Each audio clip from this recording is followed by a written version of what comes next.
What's up, everybody? Welcome to another episode of Brewed Opinions. What's going on, KT? What's up, dude? Just hanging out, man. Yeah? We have a special episode for you tonight. We're going to get you guys to know us a little bit better and what our history and how we grew up in the sport of wrestling, professional wrestling. And we're going to kind of go over some famous moments in the history of professional wrestling and how that meant to us, what it meant to us, and going forward, and just so you guys can kind of see where we came from. Yeah, man. It's exciting to kind of do it. Just go take a stroll down memory lane and figure out why we became wrestling fans, like what it did for you, like what age you got into it. For me, I was like 4 or 5 years old when I first, I think my dad would put it on TV. And fell in love with Hulk Hogan. Man. Oh yeah, like Hogan was everything. Eat your vitamins, say your prayers. He was the All-American. I mean, his theme song would hit. That was one of the first entrance songs that Hogan changed wrestling. He made wrestling what it is today. Yeah, because before it was always like the independent shows, the territories and stuff. And Vince was a part of that too. But when Vince and Hogan finally got together, it just became something that was like Hogan was everything to me. And it was from like the time I was 4 or 5. I mean, I remember writing him. Remember when Earthquake squashed him in the middle of the ring and did like that? Back I forget what it was called, but he would like. The guy would be laying flat on the mat in a hurricane. He was like 405 pounds build, and he would just run and jump right on the chest. Kind of like the tsunami deal? It's kind of like the tsunami thing, but Hogan ended up going into the hospital. I mean, this was all kayfabe, you were worried about it? I was a kid. I believed every second of it, man. And they were like, if you write Hogan, he'll send you a postcard. I got a postcard in the mail and said, hey, brother, I appreciate you looking out for me. Hulkamaniacs, and it was like, and you got it was like a whole little collection set. And my parents said I could send in the letter. And I wrote, Dear Hogan, I'm so sorry what happened to you, all that bullshit you would write at 5 years old. Or I was probably like 7 or 8 at the time. But I mean, just Hogan's whole impact on wrestling for me was, the stuff with Macho Man and Miss Elizabeth, and when he went up against the Ultimate Warrior. Remember when the Ultimate Warrior came in? My biggest memory with Hogan is going to Blockbuster, getting the tape of the pay-per-view. Yeah, that's what we used to have to do. You would go to Blockbuster. Because your parents wouldn't pay for that shit on pay-per-view. Get the tape from the deal, and I put it in, and I would remember, was it WrestleMania 5? Hogan versus Ultimate Warrior? I think so. I was an Ultimate Warrior guy. Yeah. I was too, and I got torn because I love the Ultimate. It was the first time I think two baby faces went against each other for the belt, and then wasn't Warrior the Intercontinental belt? Yeah, he had the Intercontinental belt. It was like I was a Warrior guy, and it was a Hogan guy. Kind of like that was the first time from a long time ago where people could choose sides. Where it then developed into Shawn Michaels, Bret Hart, and then it developed into Triple H, The Rock, and Stone Cold. There was kind of like a 3-way deal. And then those were always the people you could choose to root for. But the way back in the day, Hogan and Warrior, those were your two. Yeah. You were one or the other. And Macho. Because Macho was amazing. Yeah, but Macho wasn't as big as those guys were. Yeah. Nobody was as big as Hogan. And Warrior had a brief run of being that big. Warrior, obviously, we've come to know now that Warrior had a lot of mental issues and things like that you didn't know at the time. Right. But yeah, wasn't as I remember committed. watching those two it was back-to-back WrestleMania main events, I think. Hogan so. and Warrior, 5 and 6 maybe. That get a little fuzzy when we go back a little further, but yeah, unless you're seeing it right on time. Yeah. But when Ultimate Warrior won that match, and it put Hogan at that point in time was starting to check out via The Rock, via Cena.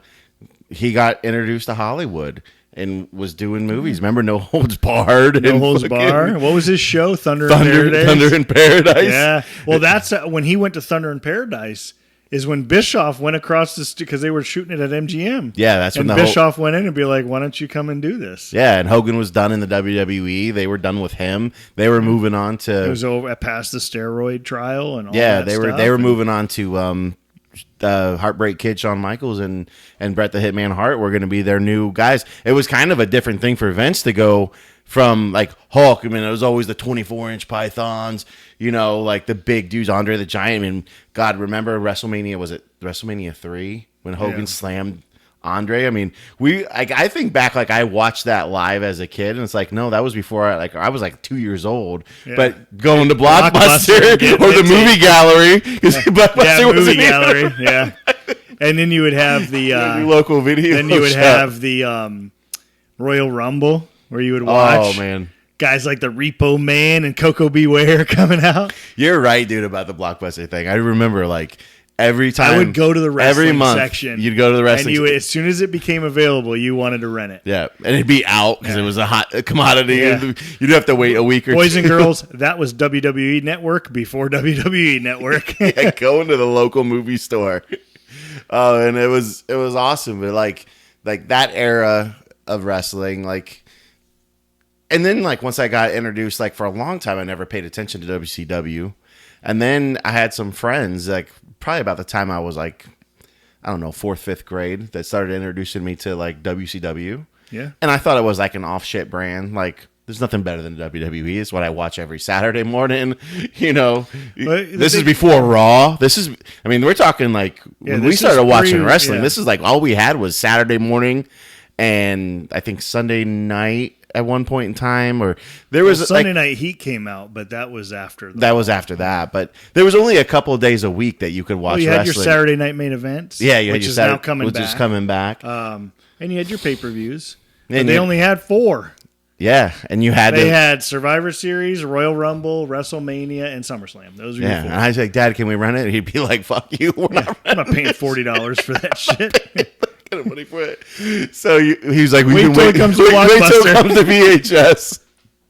VHS for you kids that might be listening now was an old school way we had to actually like rewind and fast forward tapes. Yeah. It was a great technology at the time, but so KT, let me ask you a question. Like, if I say what is the greatest wrestling memory that you have, what's the first thing that comes to mind?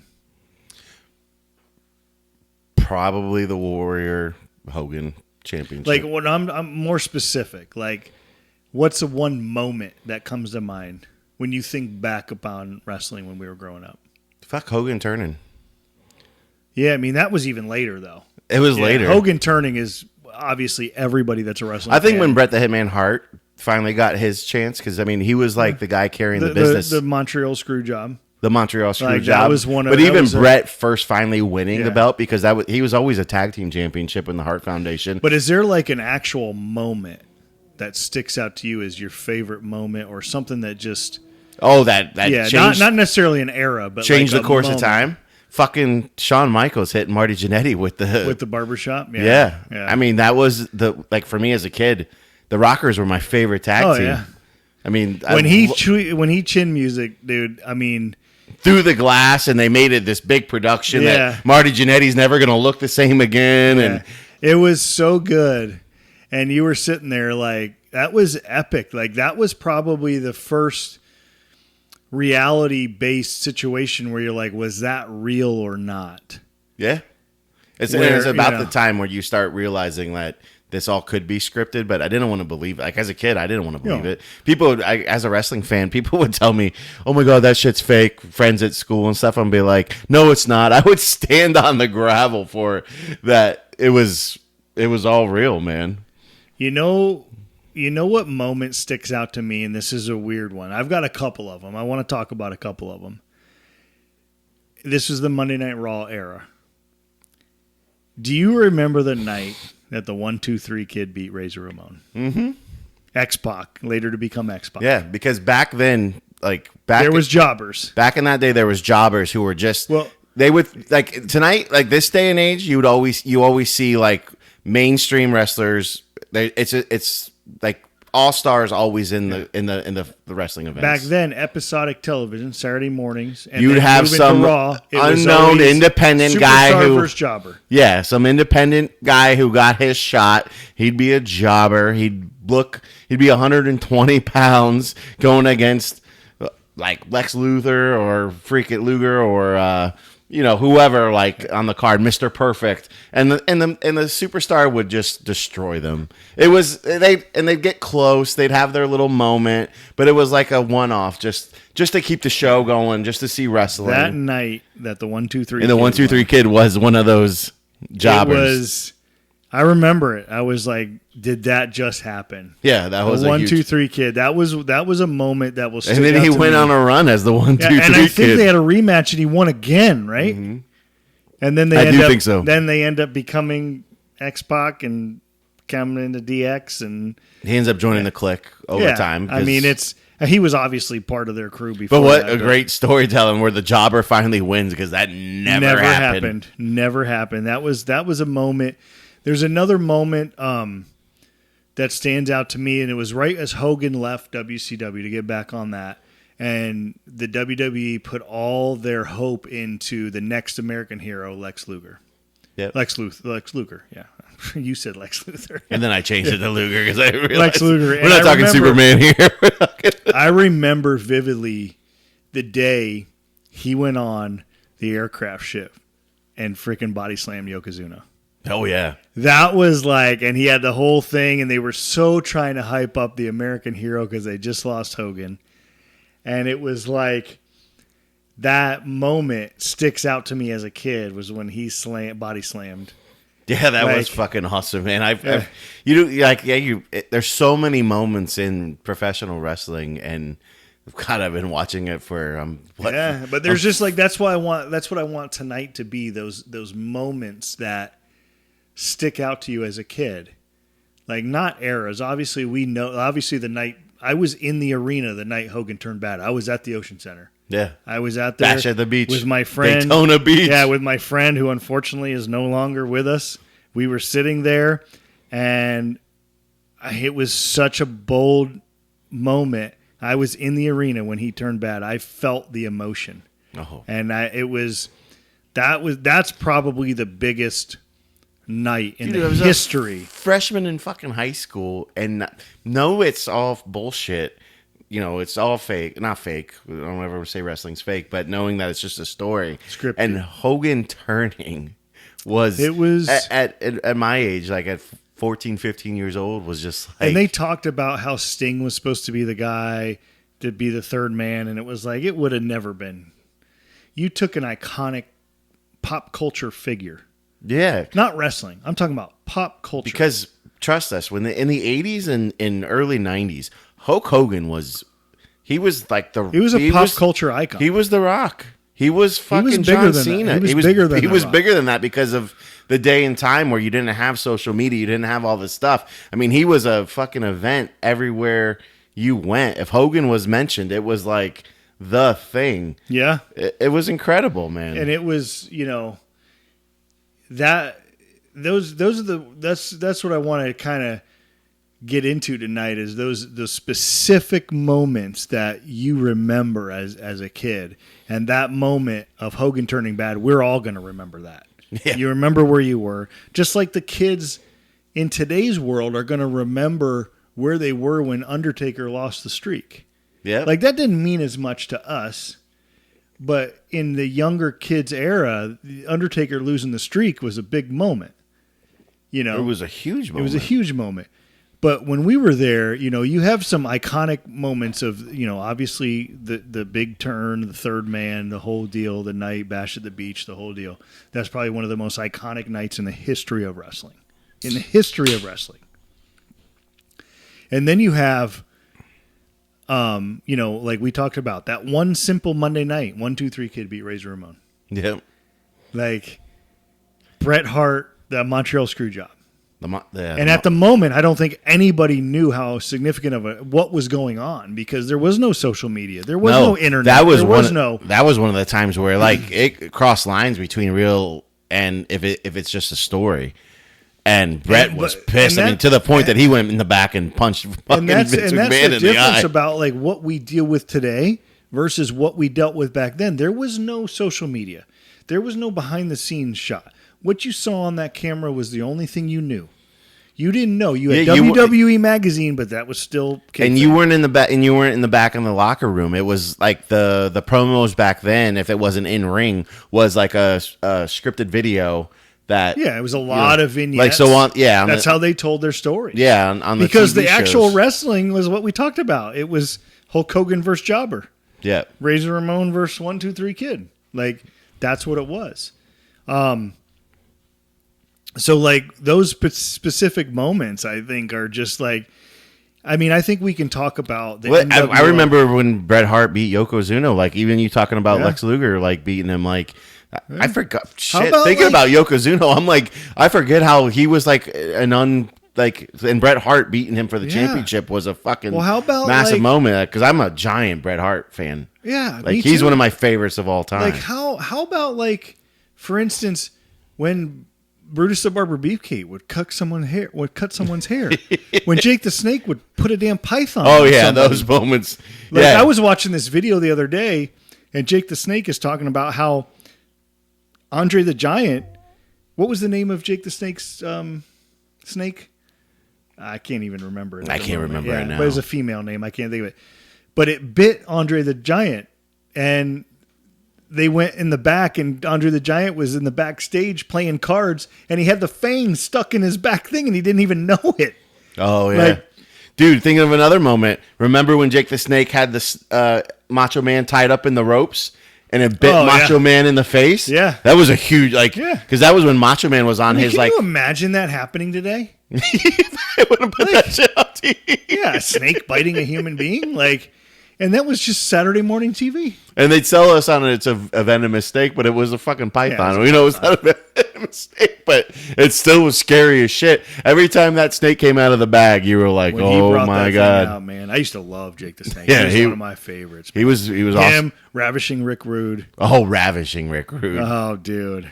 I mean, we're gonna go down some deep. Ravishing Rick Rude was awesome. Remember when he ended up changing and going, dude? I remember like the $1 Million Man. Oh yeah, an IRS who is Bray Wyatt and is his dad and Bo Dallas's dad. Yeah, I mean, they had what? You okay? Yeah, I had to burp a little bit. Too many pops today.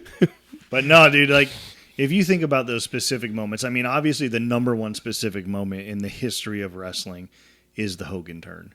Oh, 100% Hogan turn. It's one of the most iconic. It changed the industry forever. NWO changed the industry forever. Eric Bischoff, you love him, hate him.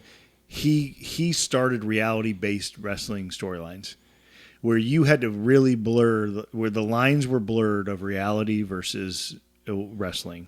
Yeah. And that's what makes wrestling great, when you have to question if it's real. When you see two guys get in the ring today and they have an exchange, and you're like, man, that feels like real heat. Like they got something going on backstage. That is incredible. Gold. Yeah. And you've got, like, there's so many, like, what about, like, the whole Attitude Era when, I know, so it just goes to show how good the NWO era was. The end of it, the night Mick Foley wins the belt. Yeah. And they tell, and Tony moment. Schiavone says, Mick Foley, don't tune over there because Mick Foley's Mankind's going to win the belt. And that was the moment that WCW went out of business. Yeah. I mean. And Bischoff was saying, say it. I know we talked about this before on the pod, but. So many amazing things came out of the NWO. Because at that point in time, like, I had shifted to, like, predominantly just watching WCW. One with Hogan going over there. Then Macho followed. Bret Hart ends up coming over. I mean, all these guys that were mainstays in WWE, because they were shifting gears, started coming over WCW. Plus, there was great talent there with Ric Flair. The Four Horsemen were reinvented then. When Chris Benoit got introduced, that's another moment of mine that, like, because I love Chris Benoit. I remember speaking of Chris, when the Radicals showed up on WWE TV, Eddie Guerrero, Chris Benoit, Dean Malenko, and Perry Saturn, when they showed up, it was you knew that things were changing, and soon to come Chris Jericho. Jericho. That was just another moment I was thinking of. Chris Jericho in WWE. Loved him in WCW, and then when he debuts and they do the Y2J countdown, and the Rock's in the ring. Yeah, it was sick, dude. Nobody knew what that countdown was.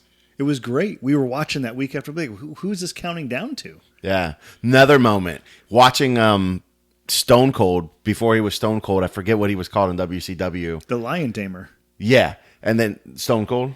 Yeah. Yeah. So no. That was Jericho. That was Jericho.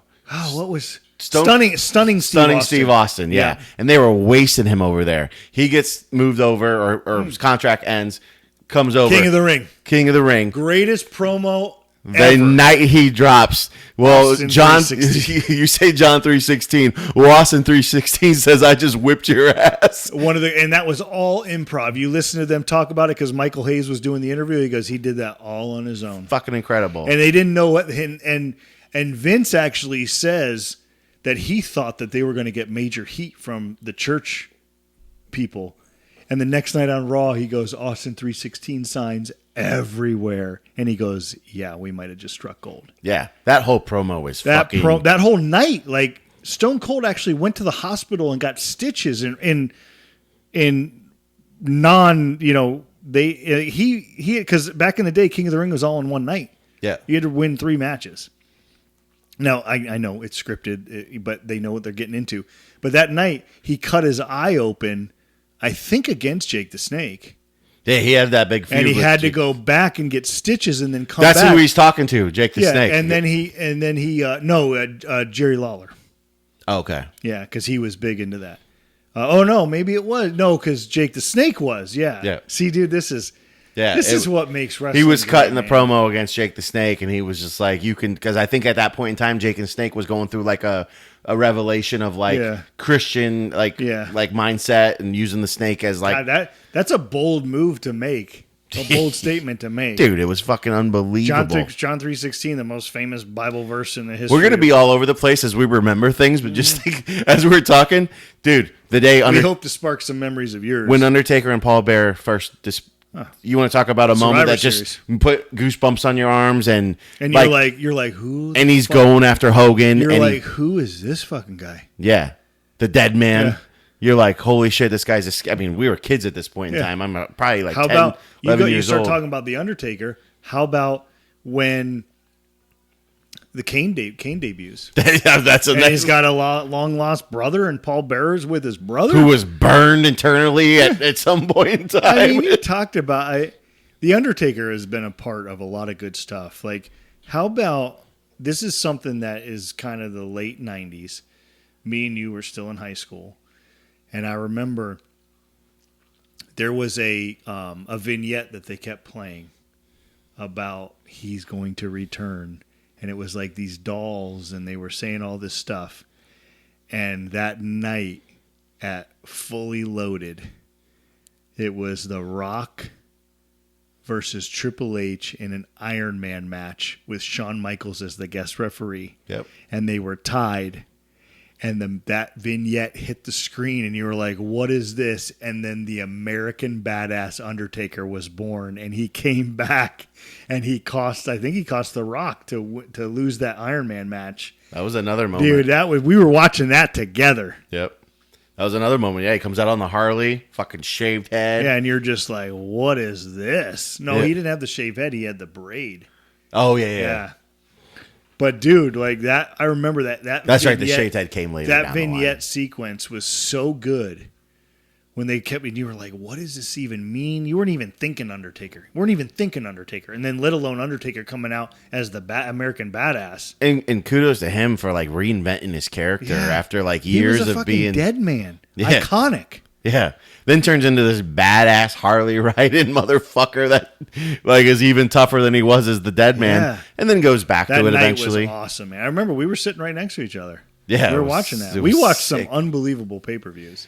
Dude, me and Jay, we grew up together and stuff, and I remember like there was a point in time in high school where like we started like I think we both watched wrestling, but we didn't talk about it as much together, and then we started talking about it.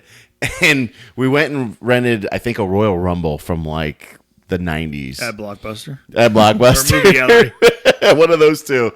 And we had our friends over and stuff. And from then on, we like really dove into like that we both love wrestling. And it was a connection point. And here we are. And it was at a point in time where wrestling was at its peak. The Monday Night Wars were going on. WWE ends up taking over. We were doing moves, and we were talking about last night at the event. We had one of our other high school buddies, longtime friends, and we were talking about putting him in the walls of Jericho. The crippler crossface. Crippler crossface. We were doing off my parents' couch in the family room. Stunners, all kinds of shit, dude. Something else just came to me when you said that.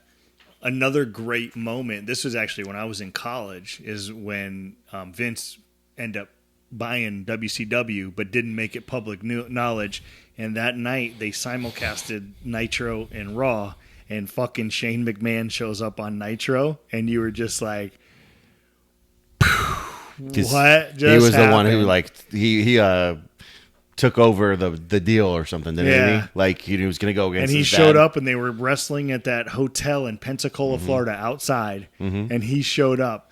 I mean, to see Shane McMahon on WCW TV was just epic. And that he's going to be taking his roster because he just stole just stole the deal from his The dad. whole invasion angle and everything. Yep. Man, which was a good way to bring the WCW roster, because I remember at that time, no one had any idea who they were going to keep. Vince wasn't going to be able to take that entire roster. The one guy that kind of stood out to me as a WCW guy that Vince was always Booker T. Oh yeah, Booker T was always that. Goes on to have a great career. Yeah, because Flair was Flair. He's already been there. Yeah, he's been back and forth. At the time, if I remember, the storyline in WCW was the Magnificent Seven, right? Yeah. And it was like Flair. It was like a whole group of people. Because the NWO had kind of fizzled to nothing. Yeah, they were like the Red and the Wolf. Dude, they did so much stupid shit with the NWO. But if I remember correctly, that last little bit was the Magnificent Seven, and it was like Flair, Steiner, it was like the core WCW guys. Yep. And Booker T was the one guy that stands out. Like Booker T, Sean Stasiak, I remember WWE was really high on Sean Stasiak, and he just didn't live up to his potential.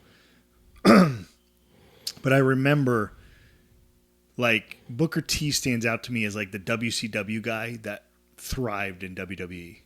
The only guy that did. Obviously, his King Booker character was second to none. He's probably the best person that ever wore the King of the Ring crown. Yeah, and Harlem Heat, they were when I switched over to WCW and started paying more attention to them, I always loved Harlem Heat, man. Yeah. Booker T was awesome, and he really developed as an individual player when he came over to the WWE. And had the spinneroonie, and it was fucking sick, and when he won the King of the Ring and his whole King Booker, that was probably the best reign of a King of the Ring title that I've ever seen. And he brought his wife Sharmell into it, and Sharmell's a damn Hall of Famer now because of that.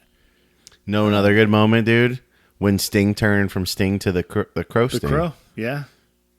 It's huge. It set up a whole era for reinventing yourself. See, that's when you were big into WCW, and I was hanging on to the remnants of WWE. I was always a WWE guy. You were a WCW guy, and I was hanging on to the era of The Rock, Triple H, Stone Cold, Mankind. Well, those guys were just getting going at that point too. Yeah, I was an Attitude Era guy. Because the real guys from that were your Bret Hart, your Shawn Michaels, Razor and Diesel had left. They'd gone to the W. There was a big shift. That's why when we say the Monday Night Wars was such an important point in wrestling, it really was. There was a whole dynamic shift of the people that left WWE because Vince was running out of money. They were up against it. And if you guys haven't seen the Vince McMahon documentary on Netflix, you need to watch it because it is fantastic. Or the Monday Night Wars documentary on Peacock. Go watch that because the Monday Night Wars one lays it all out. It's so good. God, here we go. We're just remembering these moments. When Lex Luger showed up on the first ever Nitro taping. Yeah. And he was supposed to be the next guy at WWE. Everybody thought that he was under contract with WWE because WWE Raw was not live. And he actually showed up on both shows in the same night. Raw wasn't live back then. It was a taped show. The first ever Nitro show was at the Mall Millennial. Live. And when he showed up everybody was like, And what Bischoff is talks about it. happening? He says, you don't say anything to anybody. That you just go along like you're still signed with WWE, and I'm going to have So you good. debut Bischoff on the is- first ever if- WCW Nitro. If you think about it, dude, Eric Bischoff changed the wrestling industry to what it is today. He blurred the line of reality versus kayfabe. He was an important part. When you And watch, then when he put Vince's back against the wall, which is basically what he did, Vince went into his, I don't want to say ruthless aggression because it was the Attitude Era, but it was like ruthless aggression. ruthless aggression was actually much later than It was much later, but I'm just saying, Vince went into that mindset, was like, fuck it. It's not PG anymore. We're going to let DX cook. And they just happen to have superstars on the roster that were ready to take the reign. Well, you just actually brought up another moment. Ruthless aggression. When John Cena comes out and confronts Kurt Angle. Yeah. And Kurt Angle says, who's back there that can give it? And little old John Cena comes out and he's like, what do you got? And he goes, I got ruthless aggression. Yep. And he gives Kurt Angle one of the greatest impromptu matches you'll ever see from a nobody. And it started John Cena, and he ended up being kind of like the old school jobber thing. Like that was kind of it. And because John Cena was a developmental wrestler, all those guys were at OVW, Ohio Valley Wrestling at the moment, and he came up and he was called the Prototype or whatever, and he came up and it was just like that moment sticks out to me. Mm-hmm. It was a big moment. Yeah. It sparked John Cena's career. Oh my! And he had moments that where he was up and down. I mean, he went through the whole like thug life, like the whole I'm a rapper. Yeah, but that was what made him really. It was like when he actually turned heel, because he even got stale, and Stephanie McMahon, I think, overheard him rapping with some of the guys, and she was like, "Wait a minute, why don't you do that?" And he created a whole character. Another moment. Oh, dude, I'm thinking I've got so much stuff going on. Another moment when Stephanie McMahon's supposed to get married to Tess and Triple H fucking steals her, takes her to Vegas, and gets married to her and says, Vince, fuck you. Yeah, and that changed a whole era. It actually started a real life relationship that they're married. That moment is why WWE is what it is today. Yeah. Because those two people came together, and Stephanie McMahon always swore that she would never marry a wrestler or date a wrestler. And Triple H, I know that was story, but they worked together and then they fell in love, and now we're grateful. Triple H for talks about it, and like when they talks about that, like he's like, me and Stephanie were together all the time. It just was natural that we were going to. Triple H, I think, was married to China.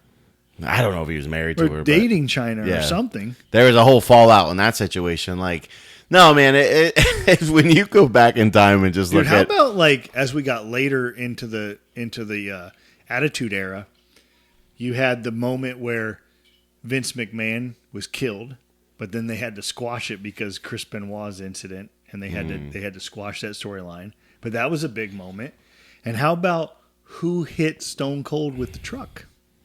Right. That was an ongoing storyline for a long time. And it ended up being Rikishi, of all people, which was kind of stupid. But they built that. It takes it back to the bloodline. Just the bloodline was the bloodline before the bloodline. But like, just all these little moments, man, that you can remember forever. How about Mick Foley getting thrown off the top of the Hell in the Cell? Oh my God, yeah. I mean, incredible. That was one of the. I mean, we'll get into other when we talk about greatest matches of all time. But like tonight is about the moments that stick out in our mind, and not even going like full into them. Just like, hey, let's just like rehash. Like you guys all know this wrestling. I mean, some of the we're gonna do a couple more of these episodes where we get into some like factions and tag teams and matches and things like that. But like this individual is just like wrestlers. Kind of a rapid fire, like greatest moments of all time. And these are the things that stick out in our mind. This is probably, if you're in your 20s, you probably don't even know half of this stuff, or at least hopefully you're taking advantage of the Peacock Network and watching all this stuff. And then we had, we're sitting here talking about Monday Night Wars. We're talking about this little company that was making waves because of hardcore wrestling. And Paul Heyman They didn't care what happened. They didn't care how much they made, how much money they did, but they were going to make a splash. And sure did they ever. And a lot of these guys that were historical figures in wrestling, wrestled in these hardcore matches of ECW. Oh yeah, when that whole roster got incorporated with the Vince buyout. But even before that, I mean, Yeah. all the Stone Cold, Jericho, like all these guys. I mean, I think when that all happened, Justin Credible was the champion, and Rhino came from there. Sandman, Sabu. It's like some of the great Terry Mick Funk, Mick Foley, like some of these great. Remember, dude, I was watching the other Terry night. Funk, Mankind or Cactus Jack against DX, the dumpster match. Oh yeah, that was When phenomenal. they pushed the dumpster off the stage. Dude, I was watching the other night. Oh no, I was telling you, I was watching the greatest. I just had another way. I was watching the greatest promos of all time the other day, and one of them was Mick Foley in ECW as Cactus Jack. Remember that? Remember when Mick Foley was like first getting really noticed, and he went on that like full emotional tirade about like ECW and everything. I think it was right before he went. He started wearing the WWF and E shirt or whatever because he was like, I want out of ECW. Like he had lost his shit. That promo was so fucking incredible. Yeah, it's like they say it's one of the best of all that's time. That's a whole nother episode, KT. Yeah, dude, it was best promos of all time. But like just speaking of promos, I mean CM Punk's pipe bomb is an unbelievable moment. We already talked about Stone Cold. Dude comes out in the middle of Raw, sits down on the top. It's amazing though that Vince McMahon let him do that. And then they eventually cut his mics when they got too. And that was another thing. He's like, this a work or is this a shoot? And it was a shoot for real. I mean, he was talking about Dwayne The Rock Johnson kissing Vince's ass, fucking John Cena, an ass kisser. I mean, that was a big night. That how much talent's in the industry, and you guys are the ones who just swallow it all up. And it was a big moment. CM Punk, talk about him coming from like, what was his group? He had like, I want to say the Acolytes, but it wasn't that. That was with. He was Nexus. He was Nexus, but remember when he had that like group that was like punk rock, like they were like censorship. Oh well, no, you're thinking of Rights to Censor. That was not Rights to Censor. Oh man, Rights to Censor was one of the biggest heated factions of all time, but that wasn't CM Punk. I thought he ended up taking over it at one point. No, Rights to Censor was The Godfather, Stevie Richards. Okay. That was... Are you sure? No, I'm dead sure. No, I'm not saying that CM Punk wasn't in a different one, but no, he wasn't in Rights to Censor. Okay. Right to Censor was one of the biggest heel factions of all time. There was another one that I thought that Punk was running, where because like the whole like X on the hand and clean and sober and all that bullshit. Oh yeah, for sure. I mean, CM Punk being in WWE was a massive deal anyway, because he didn't fit the mold, right? And he didn't fit the Triple H mold. Yeah. But it was, there's just so many things that like, as we sit here and talk, all these memories get rekindled about our childhood and like live moments. I remember when we were, I think it was my senior year, or probably my junior year, or maybe my senior year, and you were back from college. Us going to Raw. We're sitting in my mom and dad's fucking dining room. Writing signs. We had the Kurt Angle. We're in the nosebleed section. It's true. It's true. We had the Brahma We had Bowl. no money, man. Oh, yeah. We were fucking broke as shit. And then a couple of years later, we were at WrestleMania at the Citrus Bowl. Yeah. And watch Shawn Michaels and Ric Flair's last match. Well, WWE match. Yeah. It was unbelievable. Yeah. And we watched Undertaker Edge. It was an unbelievable match that night where Undertaker almost got burned by his own pyros. You remember that? Yeah. Yeah, that was a great. And we watched the first ever Money in the Bank before it became its own pay-per-view. They had a Money in the Bank. They used to have the Money in the Bank ladder match at WrestleMania. Now it's its own pay-per-view. Saw Big Show fight Floyd Mayweather. Floyd Mayweather, yeah, that was a good night. That was an awesome night. It was cold as shit that night. Yeah. You know what else was a big night? That kind of sticks out to me in moments. Remember when, speaking of jobbers winning, remember when Santino Marella got out of the stands and won the IC belt? Yep. Like, yeah, that was pretty cool. Yep. Yeah. There's there's just moments across the board. I mean, when you do that much, I mean, the way the WWE works or the professional wrestling works, it's a 365 every year, man. It never ends. And you have like bad times of storytelling, you have great times of storytelling. You ride that wave. You know, it's why it's so good. You know, it was a great moment. Because there's been times, I you could sit here know, all with day. me, man, I've checked out so many times, and you're like, dude, it's good right now. It's good. And You I'm got to like, stick with it. You got to stick with it. You know, what was a great moment was the night John Cena came back at the Royal Rumble. When he came back 3 months sooner than he was supposed to come back. And I remember Madison Square Garden and Triple H standing in the ring. And he was like, he was so good. I mean, it was... How about the night DX drove the tank to the door of WCW? Yeah, that was a memorable moment. That was unbelievable. Calling out them. I mean, they were outside. And Eric Bischoff even says the best thing I could have done was let him come in the building. Yeah. It would have been It would have been more of an epic moment that we could have ever imagined. If that tank goes into the building and those guys go to the ring, Eric Bischoff made a big mistake that night. Yep. Oh man, there's so much good shit. Like, just thinking back about everything, it's professional wrestling is awesome, dude. I mean, I hate the people that hate on professional wrestling and they're like, it's fake and this and that. Let's get one thing straight. Professional wrestling is not fake. No. It's pre-scripted storytelling. The action in the ring is as real as it gets. We witnessed it firsthand. Independent wrestling, guys getting chopped in 40-degree weather. No, thank you. Yeah. I don't care what you say. Oh. And that's why I hate the people that want to come out and say, oh, wrestling is fake. It's stupid. It's not. It's not. And just look at it Do you watch soap operas? Look at it as entertainment. That's all it is. That's what it is. I want to watch wrestling. It's one of the best spectacles. I want to watch wrestling to be taken out of reality. Yeah. And watch a story. Cheer for a good guy. Boo a bad guy. It's like watching a movie. It's reading a good book. You know, all this talk tonight, KT, we haven't talked about one of the greatest moments in most recent history. One of the biggest stories that have ever been paid off was last year's WrestleMania with Cody winning the belt in one of the greatest main events in WrestleMania history. I was going to say one of the other good moments was just Cody returning at WrestleMania to go against Seth when Seth didn't know who his opponent was going to be. I mean, Cody, that was like the beginning of the story. But to win, that night and how they did it and how they hit the nostalgia part of it. Oh, it was so sick. The only thing missing was Stone Cold versus The Undertaker. I have my own feelings about that. I would have much rather loved Stone Cold in that spot because of his history with The Rock. Undertaker and The Rock didn't quite have that type of history, but I know it was Stone Cold, I guess, didn't, I don't know, being a bitch, whatever he was doing, I don't know. But there was so many, that was probably the most recent thing.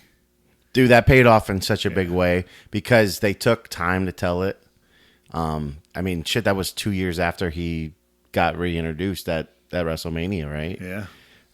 He was his thing with Seth, gets bloodied and bruised. I mean, remember his chest? Oh, it's the torn bicep, yeah. Yeah, and he finishes that match. He's continuously going through the shit with Roman. That night, I remember we were here at your house, and the kids were fucking just in love with it. Yeah. It was... And they told it, like, even, I mean, there's so many good things that have come out in the last couple of years since Triple H has took over. Like, our kids today are going to remember these moments forever. Like, we remember Lex Luger's body slamming Yokozuna. They're going to remember the night that Cody finally Rhodes won the belt, or the night KO and Sammy won the tag belts, or, you know, when the Bloodline finally got defeated. And, like, those are the things that our kids are going to recognize. The night today. Seth Rollins ended the Shield. Oh my God. Yeah. Another moment. Another moment. The night the Wyatts showed up for the first time. The night the Shield showed up for the first time. Yep. Yeah, they come in riot gear like the whole Bray Wyatt era. Like, just being introduced to a mind like that and a storytelling like, and now we're getting to see it through his brother. Dude, it's eerie how fucking much he's turning into Bray. Yeah. It's just like there's so much that's so great about professional wrestling, and you can sit there and we just kind of were all over the map tonight talking about these memories were just coming to us, and I'm sure we missed some. I hope you guys comment and say, what about this? We'll do another one, yeah. Like, because we're just flying off the cuff right now, and we're just thinking about all these things. We have nothing written out. We're just like, we're just put the camera on, let's just fucking go. We're just letting our mind take us to where these places go. And if you guys say, oh, you'll comment to us and say, hey, you forgot this, and we'll be like, oh, man, we did forget that. But, like, even the old days where, like, the Intercontinental belt meant so much, and you had Jeff Jarrett and Mr. Perfect. He was always Mr. IC. Mr. Perfect always. I don't even think he ever did. I don't think he ever won the big championship. I think he was just always in the IC realm. He did, no. But, like, and back then, too, like, it was so great because, and I think they still kind of stick to that schedule, but, like, when I was growing up, like, you knew, like I said, when you had, like, WCW had, like, the television belt. That was the first big belt you got. It's just like in boxing or like in any other promotion. Like you get to these levels, it promotes you to the next level. Mm-hmm. Like back then, getting the IC belt, that was huge to win the Intercontinental title. And remember when they let it go? I remember that because I used to have a lot of discussions with you about how the IC belt means nothing anymore. Yeah, Gunther brought it back. Yeah, and thank God because that used to be the belt before the belt. Yeah. You know, now you got 2 championships and then one overall championship. Gunther made the IC USA belt and this bullshit belt. Gunther made the IC belt important again. It needed to be. What about, like, we sit here and we talk about these companies and like, we talk about what happened in WWE, but, like, are there moments that stand out to you in these other wrestling companies? Like, how about the day that Kurt Angle showed up in TNA? That was huge. That was an unbelievable night when Kurt Angle showed up in TNA. That was massive. It was a big deal. Like we talk about and then how about just AEW starting? Yeah. Like first what night Cody did while he was gone. The first night when nobody thought, and John Moxley showed up, as we all knew him as Dean Ambrose, when he showed up on that first ever All In when they sold out that arena. Like those are huge nights too. Yeah, dude. I remember you introducing Jericho signing. You introducing me to New Japan and the Bullet Club and like all that, and like Cody's run over there and Kenny Omega and like the whole Jericho Shinsuke Nakamura being a big player over there, who's now in the WWE. The Bullet Club. Who was the other guy behind Shinsuke that was like the next I think Japanese wrestler? Well, man, there's a lot. I know there's tons, but like everything that Kenny Omega and Chris Jericho were doing in New Japan. And then that bled into the AEW, and then that first night where Kenny Omega, Chris Jericho, and then John Moxley came and messed with the match. Like these are big moments in wrestling in general, recent history. Like Kurt Angle showing up on TNA was a massive night. Yeah, it was a massive night in TNA history. We should do a show too about wrestlers, like because we talked about some tonight. Wrestlers who have been amazing at reinventing themselves, because Chris Jericho might top the list at how many times he's changed and still stayed the same. But I mean, just thinking of the list, I'm thinking about when the list got the list. Yeah, you just made the list. It's one of the best works that he's ever done. Him and Kevin Owens were fantastic. It's phenomenal. But there's so many, like we always get so we locked into WWE, but you think about these other companies, they had their moments too. Oh, they've had like that tons night of that moments. Kurt Angle showed up was epic.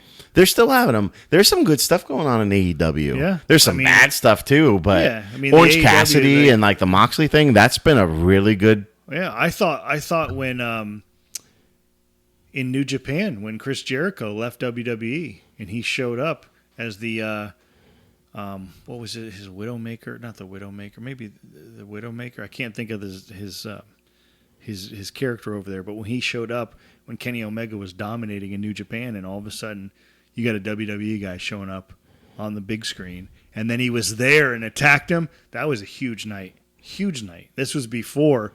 And then you have Ring of Honor nights. Yep. Like, there's a whole nother thing besides CM Punk, and you got Adam Cole, and Cody, like Samoa Joe. These guys carried Ring of Honor forever. Like the Briscoes, the Briscoes might be one of the most underrated tag teams in the history of wrestling, but because they lived their whole life in Ring of Honor. And now, unfortunately, we've lost one of the Briscoes. We only have one. But like the Briscoe brothers were a staple in Ring of Honor. And one of the most underrated tag teams of all times. I mean, it's I'm getting into another podcast, but it's just not WWE, man. It's everything. Mm-hmm. And like tonight really sparked up some memories, man. It was a good conversation. We really kicked it up tonight. I mean, we'll have this again. We'll rehash another. Yeah, we're gonna start bringing some of these podcasts to you. Like what our feelings are, the best factions, the best tag teams. Different eras in wrestling, best moments in other companies. Yeah, like there's so much going on. Like the history of the NWA, like what NWA is doing right now, and how. Corgan has, the fucking lead singer of Smashing Pumpkins saved that company and everything they're doing. All these guys that EC3 and, these guys. Oh yeah, dude, I forgot about him. And these guys that are running NWA now, they're keeping that traditional studio show alive. And it's just so good. Wrestling is such in a good spot right now, man. And we're so happy to be bringing you the memories of it. Tonight was great. I sparked a lot of memories, man. And I'm sure you guys are going to tell us how much we forgot. Yeah, let us know. Yeah, and we'll do it again. Like it was tonight really We're doing it again. Tonight really brought back some memories of some old stuff, man. I could tell KT wasn't ready for the Lex Luger body slam on the fucking USS Intrepid. No, there's just so many moments that you just forget. And then you hear it and you're like, oh shit, yeah, I do remember that. I remember how big of a moment it was. Yeah. Lex Luger was like a big time. I mean, he was the next guy. Huge. He was the next guy.